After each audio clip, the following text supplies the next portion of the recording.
বলিউডে ছেলের আত্মপ্রকাশ ঘটা করে সংবাদ সম্মেলন করলেন খান পরিবার।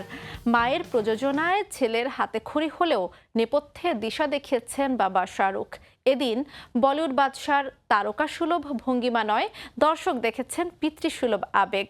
যতটা ভালোবাসা তিনি পেয়েছেন, ছেলেকে ততটাই ভালোবাসা দিতে দর্শকের কাছে অনুরোধ করেছেন তিনি। বিস্তারিত নিয়াজ শুভর রিপোর্টে।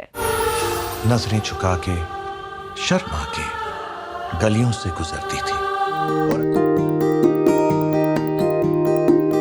ক্যামেরার পেছনে ক্যারিয়ার শুরু করেছেন আরিয়ান খান। নেটফ্লিক্সের the bats of Bollywood series দিয়েই শুরু হচ্ছে তার বলিউড যাত্রা।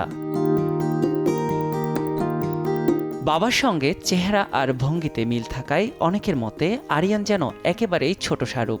ছোটবেলা থেকেই ক্যামেরার পেছনেই থাকতে চেয়েছেন আরিয়ান। বাবার খ্যাতির চাপ এড়াতে অভিনয়ের স্বপ্নকে লালন করেননি তিনি। তবে বাবাই যে তার সবচেয়ে বড় সাহস, সমর্থন আর অবলম্বন সেটি বিশ্বাস করেন। সম্প্রতি দ্য ব্যাটস অব বলিউডের ট্রেলার প্রিভিউতে বলিপাড়ার অনেকেই উপস্থিত ছিলেন। তবে সবকিছুকে ছাপিয়ে গেছে বাবা ছেলের ভালোবাসা আর আবেগঘন মুহূর্ত। ভাঙা হাত নিয়েই যেন ছেলেকে আগলে রেখেছিলেন Shahrukh.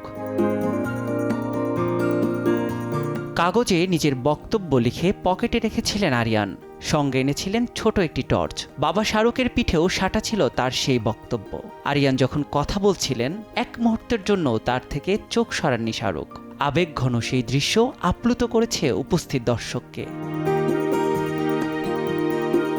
The bats of Bollywood সিরিজে বিটাউনের ঝলমলে গ্ল্যামার দুনিয়ার আড়ালে লুকিয়ে থাকা অন্ধকার দিক তুলে ধরবেন আরিয়ান খান। আগামী 18 সেপ্টেম্বর নেটফ্লিক্সে মুক্তি পাবে সিরিজটি। নিয়াজ শুভ, সময় সংবাদ।